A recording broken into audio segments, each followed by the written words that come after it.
get to talking about what we can't do, let us put respect where respect is due. Created with infinite possibility. I can't sleep no more on me. You want that real shift? Well, here's that real shift. Giving you some tools that you can build with. No, you don't have to choose the hurt to heal it. What you feeling is what you're reeling.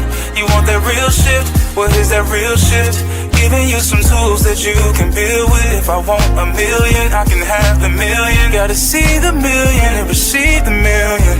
You want that real shift, yeah. I'll get that real shift, yeah. Come on and shift your life. But first you gotta shift your mind. Welcome to the Shift Podcast, presented to you by your host, the one and only Tamara Lachey. Welcome to the Shift with your host, Tamara Lachey. I hope y'all excited because I have an amazing guest on this show, and I hope you're ready. Remember that the shift is all about transforming the lives of those raising tomorrow, providing an invitation to an abundant life. You all, I want to introduce to you an amazing woman, a wife, a mother, an entrepreneur, and about to be a grandmother. See, okay. You all, I want to introduce to you all Ayuna Gaines. Hello, Ayuna Richie. But it's all good. Shout out to my hubby. Oh, yes. yes. And he's in the background listening, y'all. All right, if you could just introduce yourself to the audience. Tell them some things about you. Okay. Well, I am Ayuna Richie. I am first a child of God. I've recently had that encounter where, I had my solitude time with the Lord, and He revealed to me that I was trying to find my identity in all things that were not of Him. So, first, I am Ayuna Richie, a daughter of the Most High God. I am a wife. I am a mother.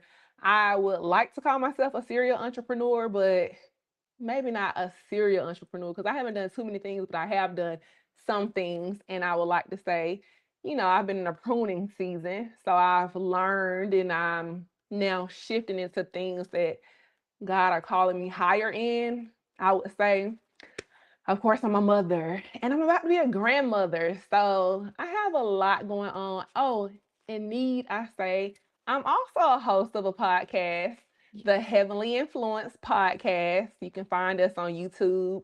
We have a TikTok page and we have an Instagram page. So, yes, I'm a podcast host as well. And hey, I'm just a woman of God. I'm just going what He got me going right now, guys. I love it. I love all the diversity and just showing the beauty of a woman. Yes. Because I think when you are a mother or you're about to become a mother, there's a fear of, do I lose my identity? Like, can I still do multiple things? And I believe it's mindset, to be honest. So we're going to start with you actually talking about your journey with God. Since you opened up, letting people know that you are a woman of God, you have a relationship with God. But like, how did that start for you? So, as most people, my relationship with God started as a little girl, just the foundation of who God is, who Jesus is, the sacrificial lamb of God, being in a children's choir. That was my foundation. My mother instilled that in us and gave us a foundation.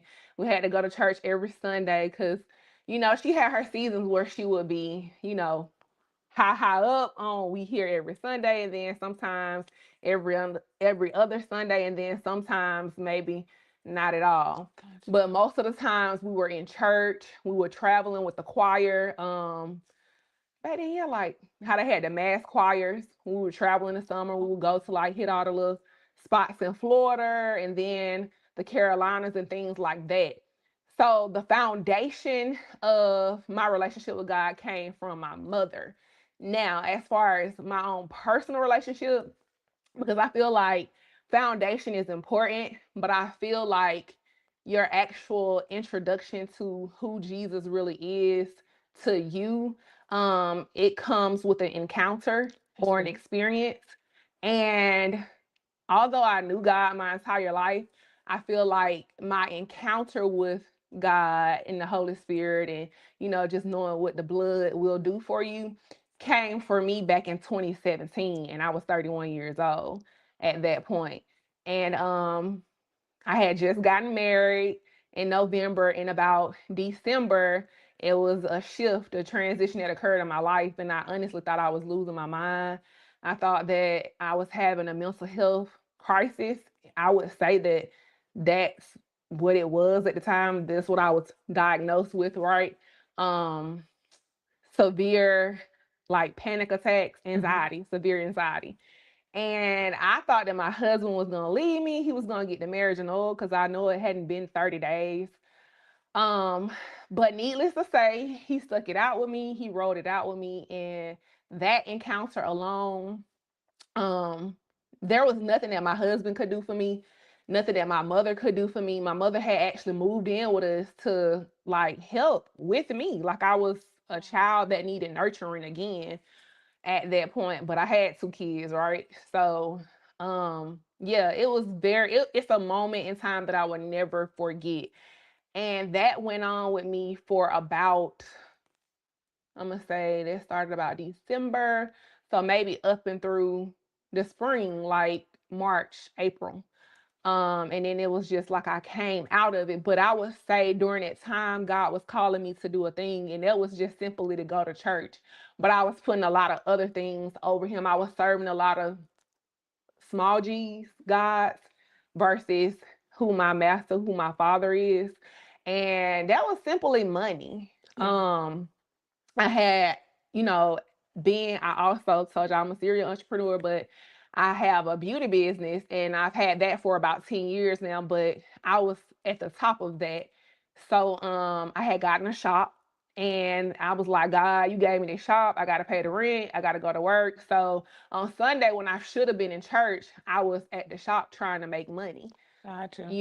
And everything that I started to do around that time, it was around money. So I was serving money because money was getting me the things I want. I could do what I want, go what I want, eat what I want, drink what I want. Let's not drinking, right? Thank God for the deliverance. But just all of those things. And I will be honest with you, during that time, it was so crazy. I thought that people were like putting witchcraft on me. And I will say this, I'm not saying that they were not. You know what I'm saying? I'm not saying that there was not any type of activity going on. What I'm saying is when God is coming after his chosen and his called, and you are not paying attention, you're not listening, you're not being obedient, there is a pull. Right. When they say he will leave the 99 to come after the one, I am a firm believer of that because I know that that's what happened to me. He needed my attention and he needed it now. He needed my obedience. He needed me to be a follower of who I said I believed in, the Lord and Savior, right? He needed that from me right then in that moment, and I wasn't giving him my undivided attention. So he has a way of getting it. But he allowed me to see what it's like when the hand of protection is lifted from your life. It's like I was telling somebody about it the other day, like it's like a father or a parent that really cares, right? You're gonna tell your child, don't do that, don't do that. Didn't I tell you to stop running? Didn't I tell you to stop running? You got hardwood floors, you just got your floors waxed. Didn't I tell you to stop running? Right. Didn't I say, all right, don't do that no more? You continue to warn them. But then after you got tired of speaking, you know what I'm saying? You love them. That don't mean you don't love them. Right. Like you do, but you don't step back. And I'm going to allow you to go ahead. Hey, go ahead. And when you do, you going to hurt yourself. But I'm going to come back. I'm going to get you because you mine and I love you. That's good. But I have to allow you to see what it feels like when mommy and daddy is no longer, placing that hedge of protection around you. I need to allow you to see what it's like when you're not being obedient, when you're not listening to me. I love you, but you hurting me. You know how, Right. like, as a parent, it hurts you to whip your kids. Yeah. It hurts you to punish your kids, but you have to do it. Right. You know, you have to do it. It's actually a biblical principle. You cannot spare the rod. Right. It's in the Bible, it's in the word. But we want to give our kids things. We want to, we think this is our way of loving and doing all of the things. And God is very much the same way. That's where we get that spirit from. It's a nurturing spirit. It's like, I want to do this. I want to give it all to you, but I can't right now because you ain't ready. So I got to continue to prune you. Right. I got to prepare you for what is to come. But when you're not listening, I have to teach you a lesson. And so in that encounter of 2017 throughout the top of 2018, that is when I met Jesus. That's when I understood what it was like to have the covering of the blood. That's when I understood the dynamics of the Holy Trinity, the Father, the Son, and the Holy Spirit which presides within us, which Jesus left us when he left, the blood that covers us. Right. And God that sits high in the heavens and look down below, and he see and hear everything that you don't see. And when he's trying to save you from you or save you from the ones around you, and you oblivious to what is going on, right, he have to come snatch you up. In the Bible, the word tells you that he will pluck you up. Come on. He will pluck you up. And the plucking from the Lord, it don't feel good. Right, I agree. It doesn't always feel good. And I had to experience that. I had to go through that. I had to encounter God in the way that I encountered him at that moment to go forward and to spring forward to where he has me going. And I have no idea where that is, right. But I just know as that was in 2017 and we now sit in 2016, so 9 years later, yeah, it's necessary. Things are necessary for the called and the chosen. I definitely agree. I love how you broke that down and you were transparent. Because I think a lot of times when you talk about your relationship with God, that first encounter, a lot of people don't say they had anxiety attacks, you know? And one of the things that I always talk about is an anxiety is nothing but an illusion. It paints a false illusion and it has you like almost like you about to lose your mind, but it's false, right? To stop you from going forward. I can't applaud your husband, your mom for being there and being present, but thank God that you overcame that. Amen. But to be able to be transparent in that, it makes me wonder now how many people had an encounter with God, but did not necessarily have that support. Right? Yeah. Didn't have the support and they were told all these other things. And even in that moment, shut it down instead of embraced it. Because from just listening to you, it was a process for you. But at the same time, you got people standing by your side, praying for you, holding you up probably when you couldn't hold yourself up. Yeah. And that's the thing that I love about God. God will position us. He will bring people around us. Right. And it's our job in that moment to accept it or embrace it because we can reject it even while losing our mind. Yeah. Yeah. I was so afraid. I was so afraid of myself, honestly, in that moment because it was a lot. It was a lot. It was like, they say God won't put more on you than you can bear. And I feel like it was very heavy for me, but I feel like he had to save me, kind of like, come on in, because I mean, in my county, which is Rockdale County of Conyers, Georgia, but they almost knew my number by heart because I was calling 911. I couldn't, the things that I would indulge in with my money, like eating out, shopping, and drinking, and, those were the main things. I couldn't do I couldn't even drive my car. Oh. Yeah. And my husband had bought me a X5. I had on the X5, BMW X5 for a long time, and I like that X5, you know what I'm saying? But I couldn't even drive my car. Wow. I had to be taken around. I couldn't eat in a restaurant. It would seem like the restaurant was literally closing down on me. Like everything just turned dark and it's just closing in on me. I'm running out of restaurants, calling the ambulance from the restaurants, literally having these severe anxiety and panic attacks to where I felt like I was having a heart attack. I felt like I was going to die. Wow. Like one night I remember, my husband, he probably remembers as well, but Um, we were in the bed. I was asleep. I woke up. I could not get my heart to. I could not calm down. I literally this year it was in I believe January or February the top. So the top of the year is cold. And this particular like 2018, it was so cold. I went outside like almost naked, Oh wow. like trying to make myself calm down, and I couldn't. I realized you got to call 911. But it was very extreme. Do you think it was the spiritual encounters, or do you think it was trauma that creeped up, or fear? Just fear. Um, well, definitely fear had set in because of what I was experiencing and what I was feeling. I honestly don't feel like it was trauma induced. I feel like I'm not gonna say what I feel. I know that it was the Lord. I know that for those of us that are chosen, because everybody is not. Right. Hmm. And some people that are don't know that they are. I agree. Right? And I didn't know that I was one. Yeah. Right? And that's something I'm still working on. Like, okay, let me learn how to walk into this, like better myself. You know what I'm saying? With God, I want to just be right with God, right? But at that time, I didn't know how severe it was, like when you're chosen, like your assignment and the things that's assigned to your life is so serious. Yeah. Because if you don't get it right, then you mess it up for others.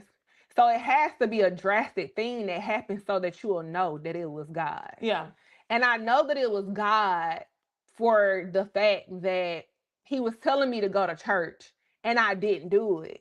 I would send my tithes to church. I would send my children to church with my mama or with a friend of mine at the time. And I would send my tithes with them. But myself, I wouldn't physically be in the building. Gotcha. So let me go and say this. So that was going on. And I remember my mama coming to me, she was like, the Lord said you need to go to church. But you know how you kind of do your mama something Yeah. like, girl, pause. Um, and so that happened. And then one day I was home, we was in our townhouse, and I believe it was a Sunday. I had sent my kids to church. I had to go to work that morning though. And then I had come home from work, but they were at church. My husband at the time, he was working swing shift, so he was at work himself. And I was home by myself. And I remember that was like the beginning of it. Like I was starting to go like a little delulu. So I thought I was, but that really wasn't it. And I was talking to myself. I was like, I know you said I need to go to church. I'm coming to church. I'm sending my money. Right. I just literally started having this conversation out loud. I'm in the house by myself. I'm like, so what is the problem? Like I started like just feeling away, right? And I'm like, I'm coming to church, but just give me a little time. And I started to have this conversation. And in that moment, I heard the voice of God because I've only heard this twice. I heard the voice of God and it spoke out to me like from above. And it was a very heavy male presence, very stern and just like a father. And I said, what is the problem? He said, I was like, I gotta pay the rent at the shop. I gotta do this. I'm naming all the things I need to do, right? And he said, so you think you're doing this by yourself? Ooh. Mm. And just like I just got silent and paused after that, I stopped because no one was home with me. Mind you, my husband is the only male in Right. this house and he is at work. Who was that? And so, like, at this point, I'm like, girl, you are really you about to lose your mind, right? But then a calmness came over me. And then it was a peace. And it was almost like, no, calm down. You all right. And I was like, oh, but I know I'm not doing this by myself. So I continued the conversation back up. I know I'm not doing this by myself, but I just need time. I'm trying to explain this, that, and the third. And then after I finished my explanation, the voice just said, okay. Wow. It wasn't 2 weeks later before it felt like hell opened up in my life. So when I say, you know, Yeah. You know. you know. So it wasn't trauma. It wasn't it because I mean, life was good. I mean, I wasn't in a place of anything. I was just having fun, being a girl who became an entrepreneur. And because I prayed so hard and because I cried so much coming from the post office those last couple of months before I started this business and prayed about it, asked God, like you gotta let something work for me because I just can't work for nobody. Yeah. I can do the job, but I'm just never happy at nobody job. They ask me to come back. It's not me, my performance. It's like I can do a lot of things, but I don't like these people. These people ain't right. I just cannot work for nobody. Right. You know what I'm saying? So it was many a months that I cried in my meal truck. And I remember talking to a friend of mine, and I was like, "Y'all don't dream of doing anything other than this? Like, y'all just want to be." That was like the post office. It's a good job. We got benefits. We got this. We got that. We got the union. We got all of these things, right? And I was like, "Yeah, nah, this ain't it." Yeah. You know? Cause you know that it's something more Yeah. to you. Like I always tell people, everybody don't want to be an entrepreneur. Right. Some people they really want to work for people. They don't want to work for themselves. Right. And then there are people like me and you. Yeah. And it's like, oh no, I can like I'm the Yeah. same way. I can go incorporate in corporate, climb the ladder, all of that. Yeah. But something's still missing. Yeah. I can't do that. Yeah. So I definitely understand that. Yes. And I do believe that sometimes as entrepreneurs, we get caught up Yeah. where it's like, let's get this money, Yeah. where God has to sit us down or God has to position us to say, listen, I gave it to you, I'll take it from you. Baby, he the source. Listen, I'll make this so stagnated. Ooh. You're gonna be like, okay, what them job applications at? All because you don't listen to the voice of God. So I definitely applaud you because even in that moment, I believe that everything happens for a reason. You're at your house by yourself, you hear the voice of God. If you would have obeyed him prior to that, you would have never had that moment. Yeah. So that's the blessing in having that moment because those moments are real. Like I said all the time now, when Demario was in the hospital and God, I didn't know, I'm going to get my sons and I hear the voice of God. You need to find their dad today 4 times.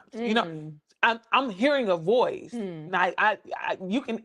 There are several ways to experience God, from feeling to seeing. Yeah. In this moment, I'm hearing a voice Yeah. in my ear while I'm driving, and not knowing that He's in the hospital, not knowing that the same day God is telling me to go find Him is the day He wake up from life support. You get what I'm saying? So this is very important to be able to express it, and of course, you will have moments where like I'm going crazy, but the more you draw to God and the more you hear from him and the more experiences you have, you realize you're not crazy.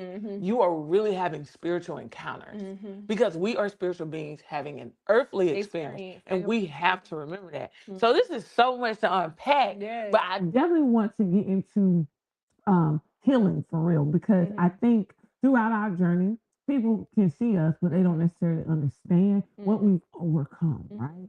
So if you're able to give the audience some advice or some input based off of what you've experienced when it comes to healing from a particular trauma that you would like to talk about, because I think a lot of people are not getting close to God the way they should because they're holding on to trauma, unforgiveness, hurt, childhood pain, and it's like they're adults now, but they're really hurting children. You know? So have you experienced that where it's like there's something that you struggled with forgiving, or someone you struggled with forgiving, or a situation that happened and it actually was a hindrance to your current life?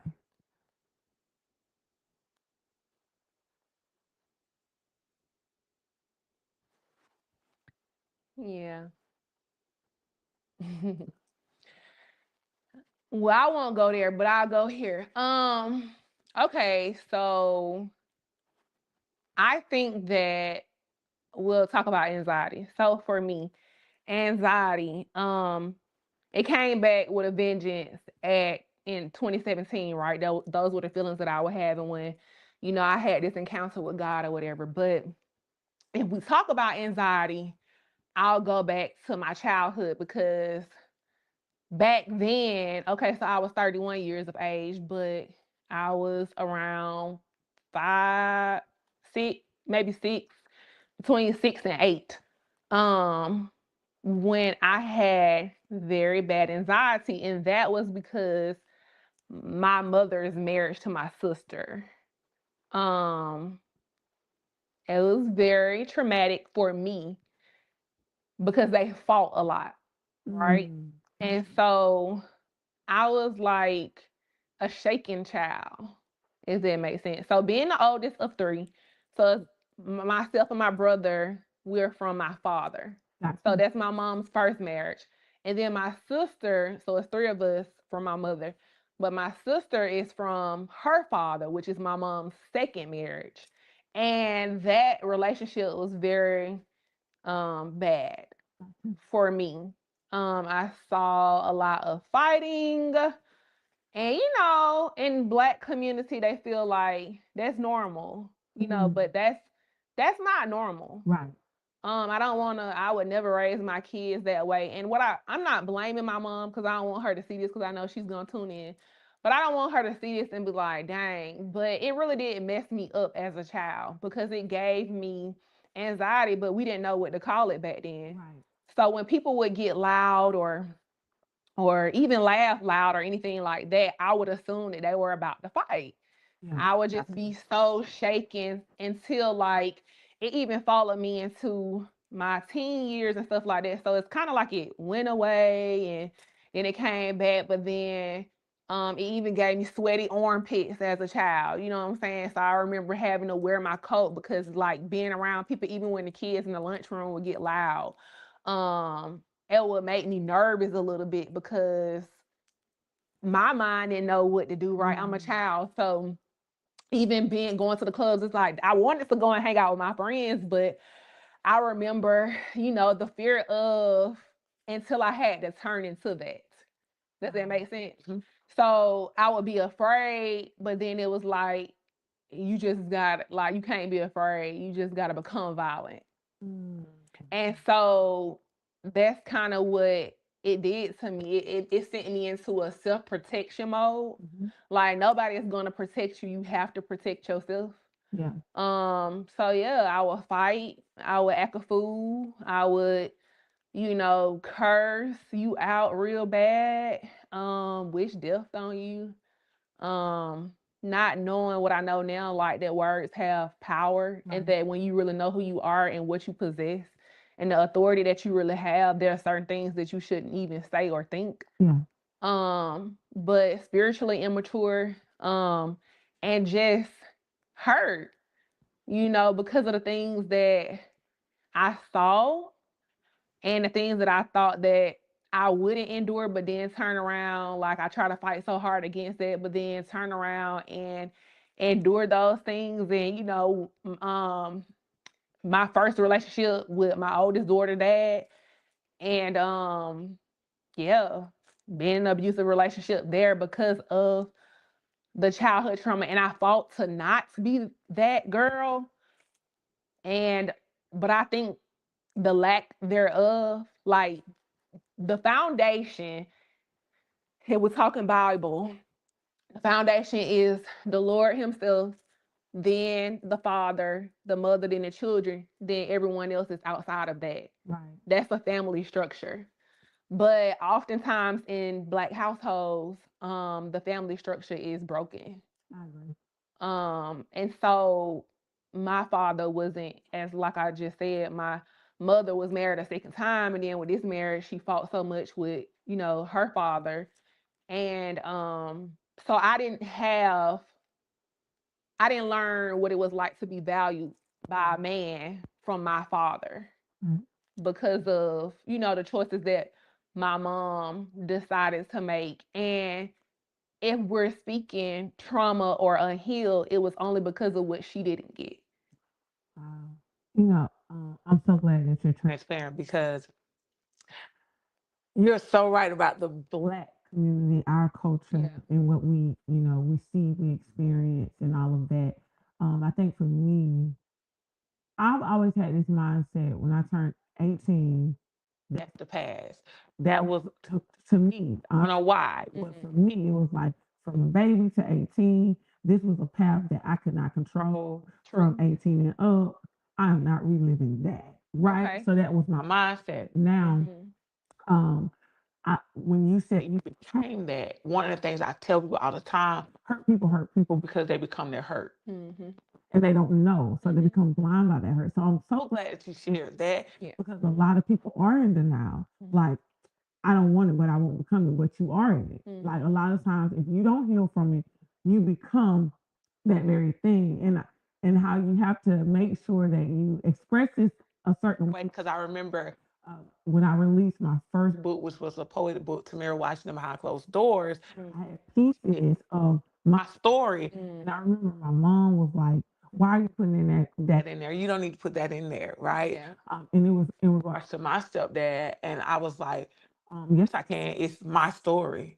And she was like, well, why would you do that? Because it's my story. And y'all are the reason it's my story. And it deserves to be told.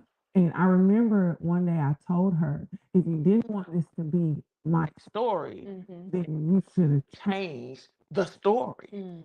And as a mother, one of the things when I married my children's father, I said we were not going to argue in front of our children. So my sons have never heard us argue, Right. because that was like a non, like we're not negotiating that. Yeah. We're gonna talk about it.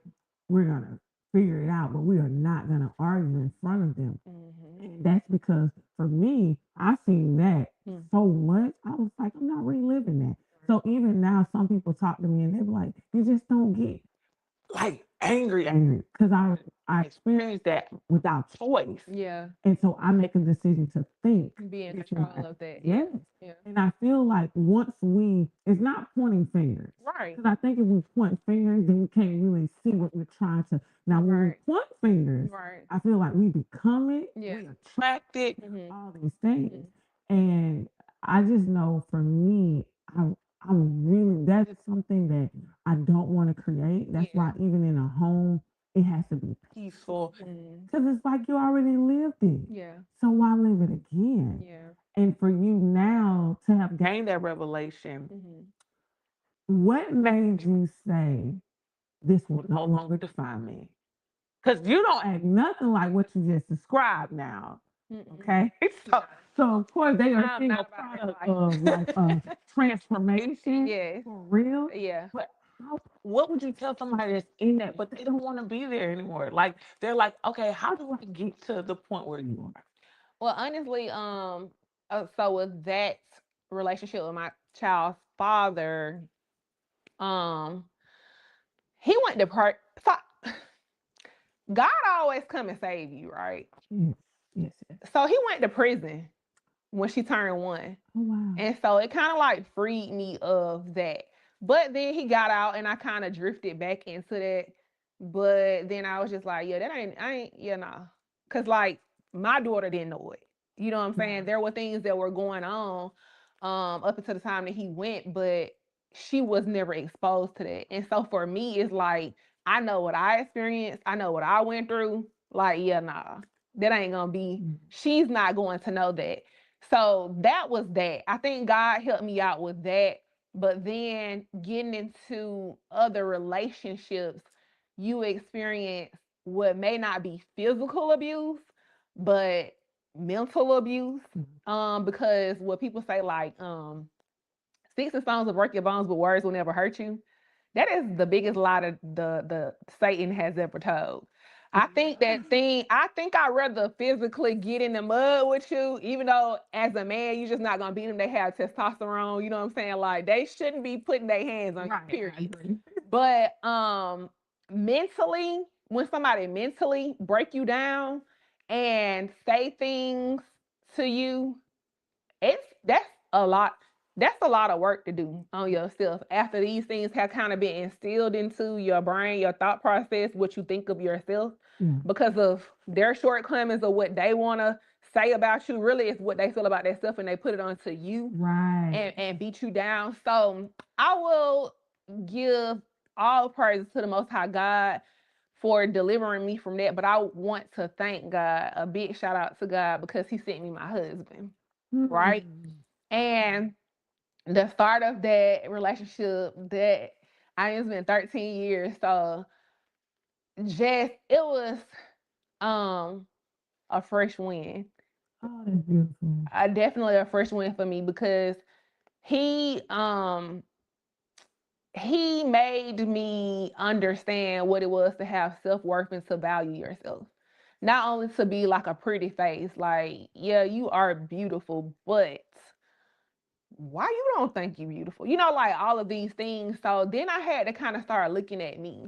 Like, what is wrong with me? Why? You know what I'm saying? But it wasn't me. It was never me. And I would take account. I'm a person now. Like, I used to take no accountability, but right now I take accountability, because if I said it, I said it. I'm gonna stand on it. And Right.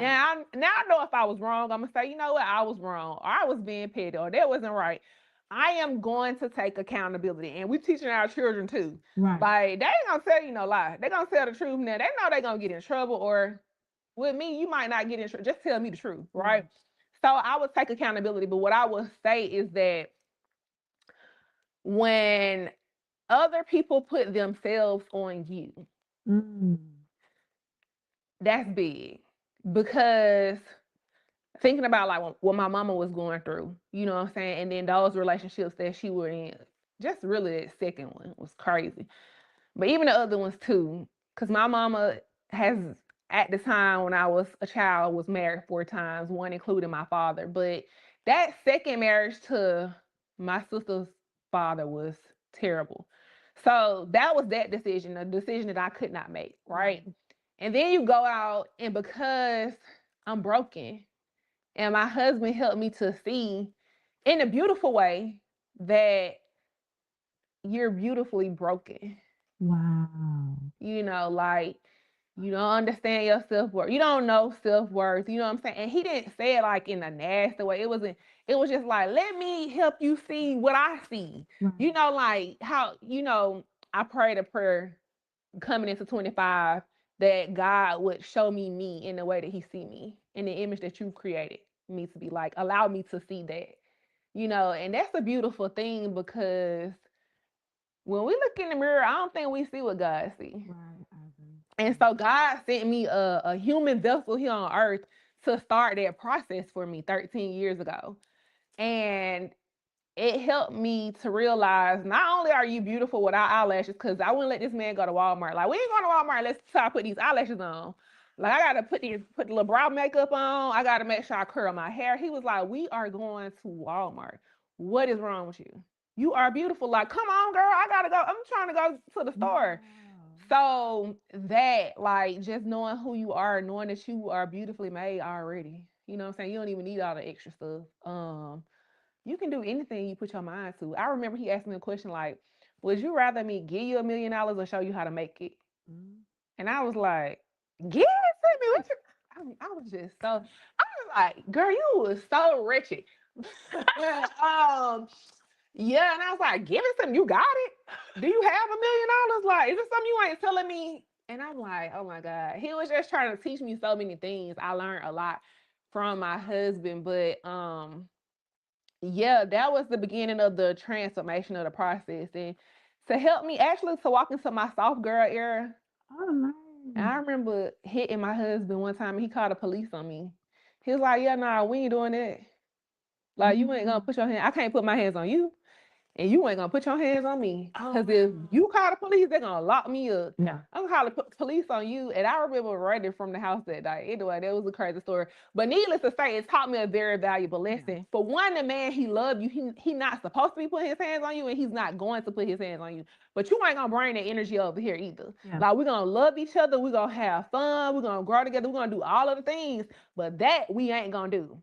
So that shifted all of the, oh, I don't have to, like, I felt free. I don't have to defend myself in that way no more. Like, yeah, because if I'm looking at his hand size, if he hit me, he gonna knock me flat out. You know what I'm saying? And my husband not a small dude. You know what I'm saying? So girl, you might ain't got a chance on this one, so you gotta calm yourself down. Like, just the love. Yeah. It was a pure love that I had never experienced before. And I am so thankful to God for him. Honestly, I prayed for my husband. I remember I was going through a breakup in a relationship and I was just like, God, and then we just being real, raw, authentic, and transparent. I was like, I asked God, was I supposed to be gay? Oh wow. This girl, I don't know what to do with I keep love it this. real. Yeah. Yeah. I was like, am I supposed to be being with a girl? Cause I don't know, like the men ain't it. And that's where I was in my life. That's really where I was. But I was like, yeah, nah, they ain't gonna work out for me.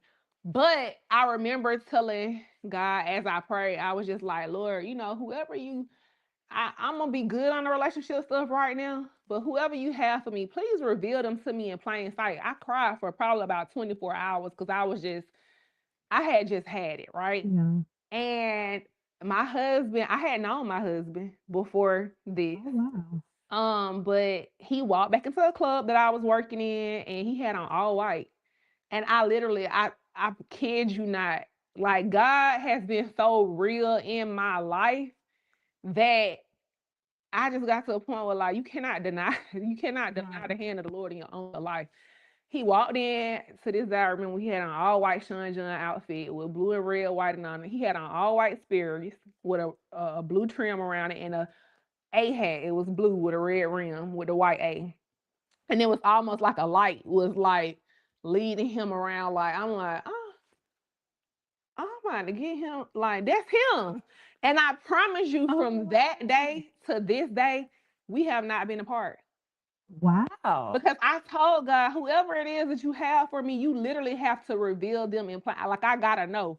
And it's like when you have those moments and when you say those, like when God, when you know, don't you know? Yeah. Like when you know, like when it's God, don't you know? Yeah. It's a different feeling. It's like with God, you can hear, you can see, and you can feel. I'm a big feeler. Yeah. I like, well, something ain't right, or I don't know about this. You know what I'm saying? Like I can feel. And this night, it was like a feeling, and like I could see it right in front of me. And the fact that he had on all white, Yeah. I was like, God, you real funny. But literally from that day until this day, we have not been apart. That is powerful. I love how You are able to say that you learned so much from your husband. Your husband has taught you so much. Your husband taught you how to value yourself, love yourself, see your true beauty. like That is absolutely amazing. Like almost this is what I call something like that. I call it princess treatment. Oh yeah. 'Cause, so many women be like, I'm a queen, I need a king. But I say you're a queen, you need a king, but you need a king that's gonna treat you like a princess. Because when a man treats you like a princess, it's almost like a fatherly love. Like a nurturing. Yeah, it's that femininity really coming out and open to nurturing you and helping mold you and shape you into the best version of you. So just to hear you say that and the way you light up, the way you express it is a very beautiful thing. And I think a lot of women, that is something a lot of women desire. They don't necessarily know where to go, how to search.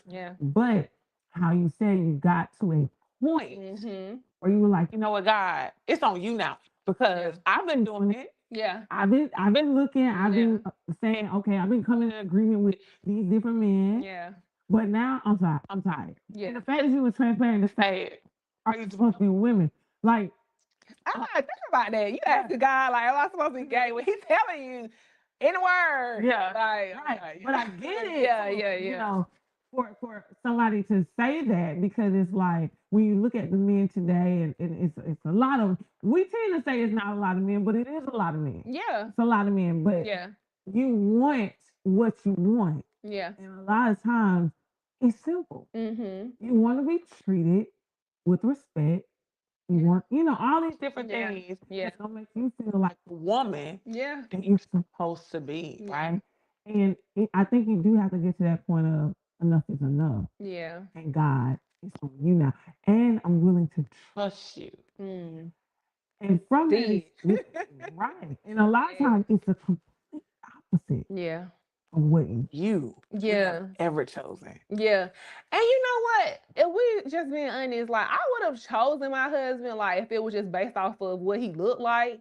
But I was so battered and bruised and beat up of what I thought a man should be. And the only thing it was like I thought that I could not date somebody that had a job. Isn't that Really? sad?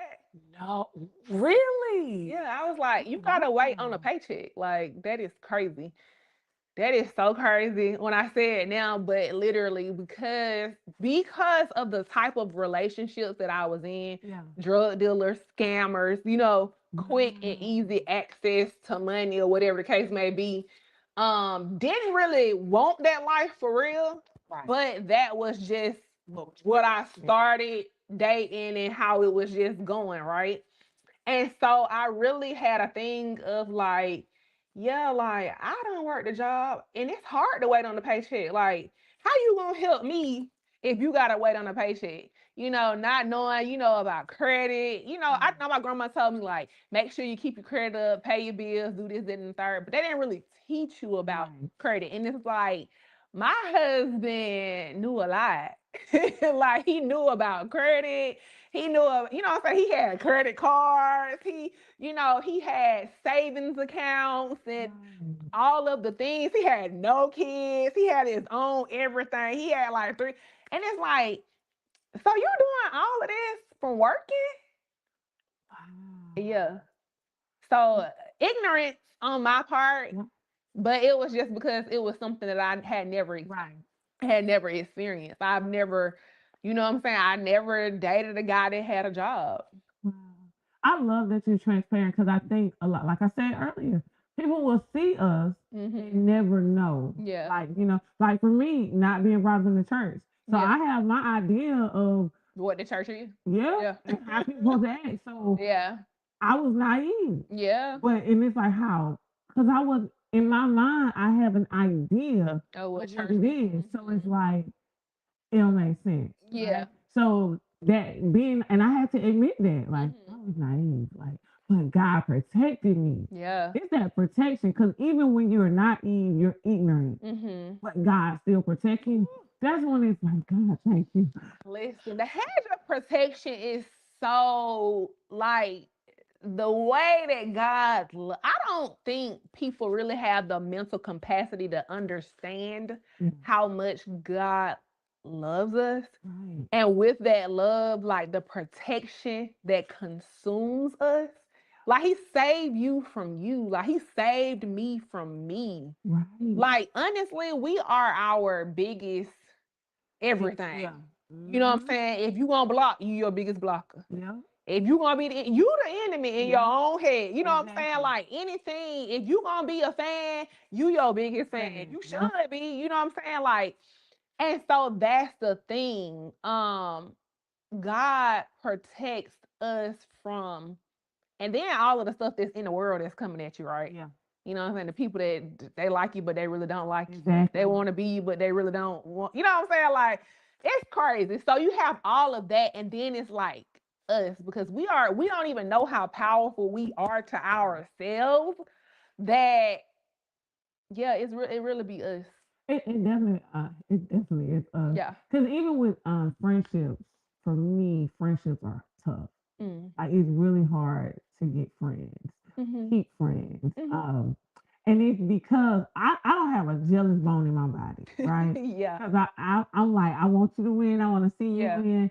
I can't explain it. I don't know why, but I just don't get jealous of people. So if a person, and you shouldn't. Yeah. Yeah. So if a person come to me, they celebrate, they hit $1 million, you're gonna be like, she acting like it was her. Cause baby, I am it's with you. you. I'm with you. Yeah. And so when it comes to friendship, it's really hard to find friends, and it's like they're just as sincere, I guess. And now I'm at a place, God, I realize it. You got to bring me people that are bosses, leaders. Yeah. My friends have to be leaders. Yeah. Because if they're not leaders, I realized over the years that's the problem. That's the problem. They have to be leaders and be comfortable with themselves, and they're not trying to become somebody else unless it's to help better them or become the best version of them. Yeah, yeah, But they gotta be so comfortable in their own skin. yeah. Because I I feel like agree. that's the only way. I Because agree. it's like, even with marriages, when I see people like when the way you talk about your husband, I love it. Yeah. And I'm like, God, she found it. And You know what I'm that's saying? the thing. I be wanting I want that for everybody else. Like they be like, your husband ain't got nothing from life.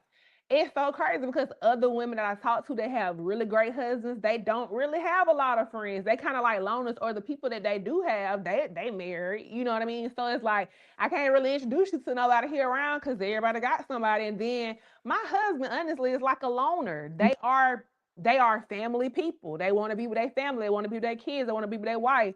So they don't hang out a lot. They done that part of their life. So it's like, but I still be wanting it for other people. I'm like, dang, he ain't got no friends. But girl, so you went on a date with who? Like, how did they go? Like, I'm really trying to get the detail with like, we can take this and we can't take this, but we can take, like, let's figure it out. But I really want a woman to experience that type of love. I feel like a woman should at least get one chance to experience that type of love.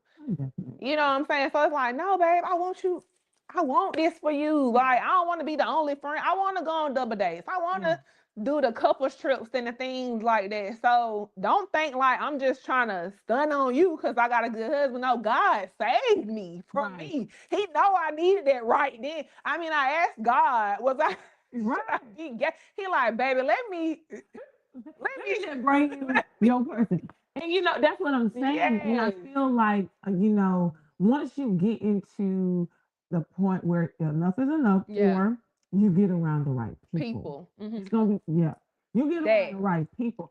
And I think being married and connecting to healthy marriage is important. Yes. It's very important. Because you got some people, they can hang around people and they friends be doing some other stuff. I feel like on both ends, a husband and a wife, your friends really and truly got to pay attention to that because it will come into your marriage. It will, and you need honesty. Like, I'm one of those people, I'm not going to say how a man is going to be because I'm not a man. Yeah. But I'm one of those women. I love femininity. I love the softness. Even though as a boss, and even when I'm helping people live and all that stuff, I come off aggressive. But in a relationship, femininity all day. And so I feel like if we're talking as women, let's talk about how to be better wives or like better women. Right. I think that's important, but that takes a level of honesty. Yeah. And if you're not healed properly, the spirit of offense will mess you up every time. It will. And that's why it's hard for me to keep friends because it's like I really want to see you become the best version of you. Yeah. So I may say something that offends you, but the only reason you really got offended is because you ain't dealt with that situation. Yeah. And so it's like that has really been a problem for me. Like, I'm like, so I stay to myself for the most part because it's like, I'm just gonna help the people I'm supposed to help. But I did go to God and I was like, God, I need you to bring me leaders and bosses who know who they are and know who they are when it comes to you, and they are comfortable with themselves and they want to grow. Yeah. Because that's me. Yeah. And I feel like that's gonna be when I experience one of my desires. Because I do believe as women, friendships with other women is necessary. Yeah. Because you got your spouse, you got your significant other. Yeah. But a man is still a man, and a woman is still a woman. Yeah. You know, see things different. A lot of the times, when it comes to the things we need to agree on and come into an agreement within, we're going to do that. But it's like me and him was having a conversation the other night. I'm like, see, you don't understand when a woman like looking at you or like when I'm like, she asking a little bit too many questions, you know what I'm saying? But you can see it when it's a man, because my husband like, you men and the women can't be no friend. Men and women can't be you can't have no male friend because I know what he's trying to do. You know what I'm saying? So I'm saying, you remember how you said that? So you can't see what I see within a woman because you just ain't gonna get it. But you could see it if it was a man. Yeah. You know what I'm saying? And I'm like, so I don't hold it against you. And I get you to say, Neighbor, honey, you probably doing a little too much. No, I'm not. No, and I can see. And I will tell you this. once you really truly walk into who God has shown you you are and who he's calling you to be, Right. and as you elevate in Christ and you start getting other gifts or realizing that this here alone was really a gift, but I just didn't know what it was or why I would feel that way. Cause I was like, you know what? Honestly, I've always been the one to be like, something ain't right about her. But people would say, she's tripping. Oh, there she go again. You know, she Yeah. get in her head and da da da da da da da and make it seem like it's something wrong with you. But it's just that we don't possess the same spirit. And it tells us that in Corinthians, Yeah. you know, they won't understand you because y'all don't possess the same spirit. So once you understand that it's not them, it's just what's attached to you, then you can walk boldly, you can walk differently, you can embrace what, no, I feel something. Something is not right. Yeah. I agree. You know what I'm saying? Yes. And when I started feeling it, then God start to show it to me a little bit. But I'm heavy on the feeling. You know what I'm saying? But me feeling things in the past has been for people to tell me that, oh, there you are again, you just in your head, or there you go, you know how you get, and all of those type of things, which led me to think, well, like, am I crazy? Do I be doing too much? Am I, too much? But no, God has said, like, you are actually gifted, and what you feel is an unction of the Holy Spirit telling you, yeah, something ain't right. And I might not reveal that exact thing to you right in this moment, but you'll see, like, you own it. You know what I'm saying? Something ain't right. And so me and him was just having a conversation about a few things, and he was just like, well, yeah, honey. So I can see, like, now he can, like, oh, okay, well, maybe she, I was like, honey, you got to start listening to me. I'm telling you, because it's like I'm starting to embrace it. I'm still trying to understand it. Right. And, even how to interpret what I'm feeling, or like going to the Lord, like what's going on right here.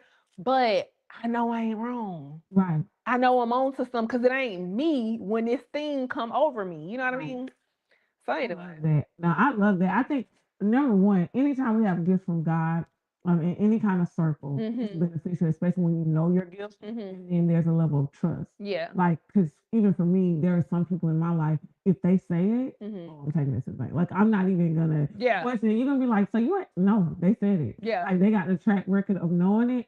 And I done did that in the past, went against it, and it worked out.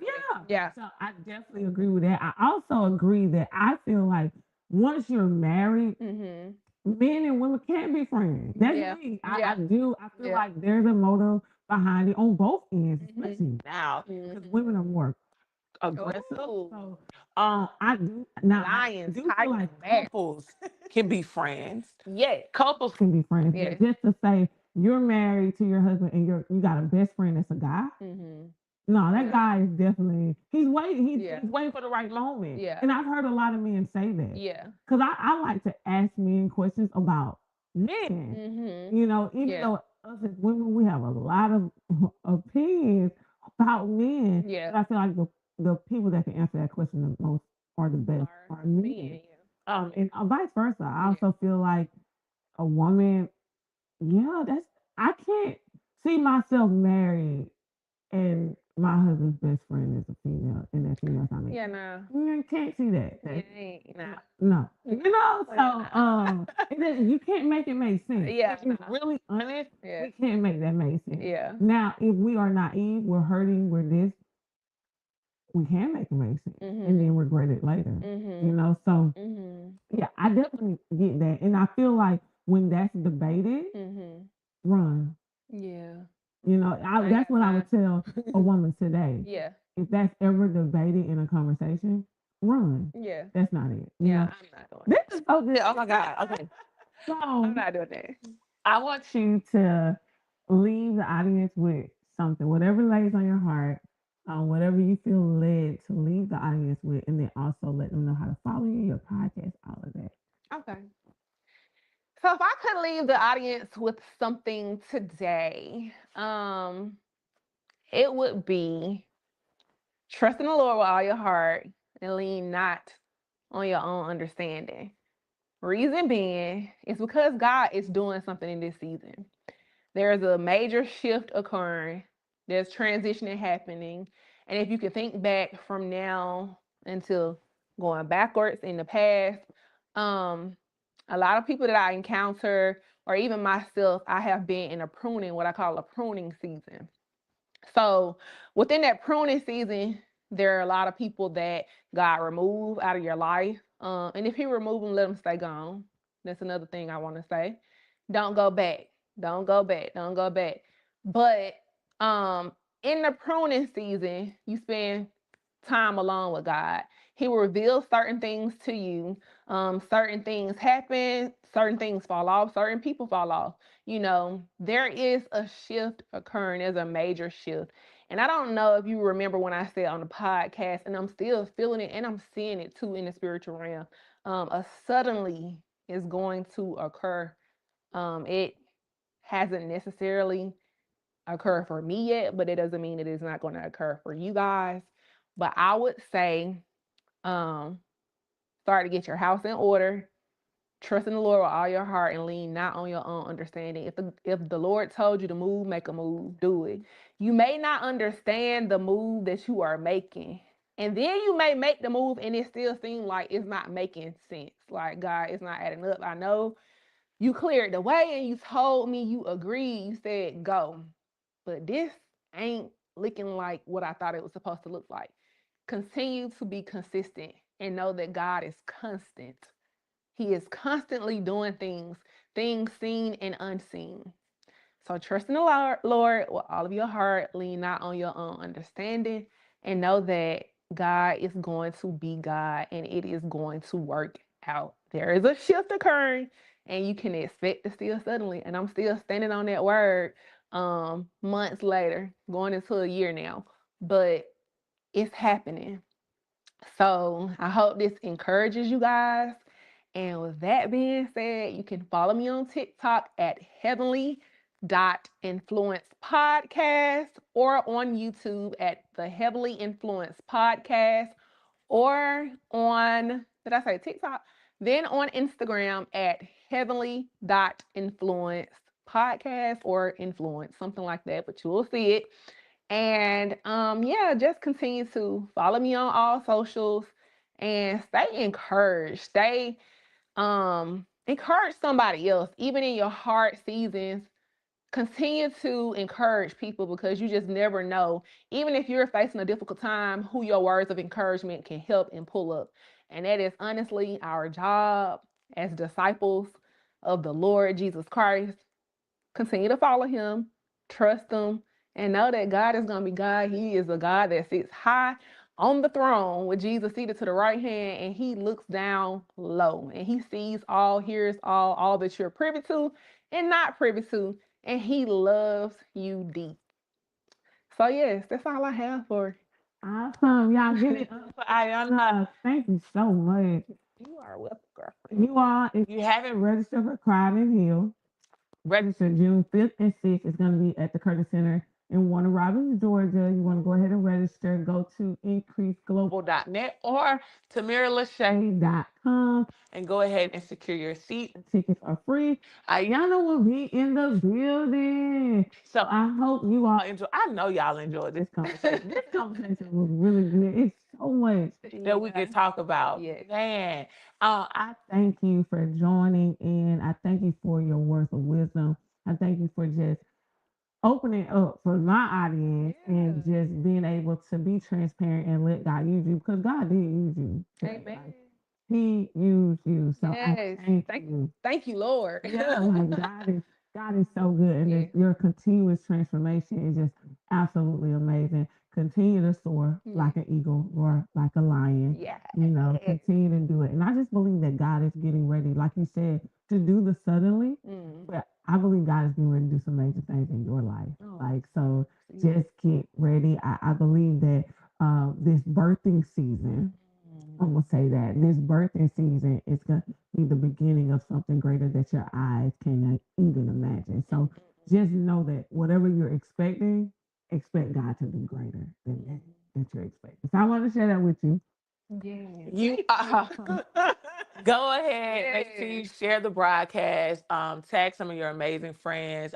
You already know if you're tuning in on YouTube, Make sure you share this with some of your friends in your phone. If you're tuning in on Facebook, tag 4 amazing people, share it to your timeline. If you are tuning in on Instagram, wherever you're tuning in, make sure you share this because there is somebody connected to you that's ready for a transformation. They're ready for a revelation. They're ready for some confirmation, and they're going to receive it right here on the shift. All right, where we focus on transforming the lives of those raising tomorrow and providing an invitation to an abundant life. Yes, I am Tamira Lachey. Until next time, see you later. Bye.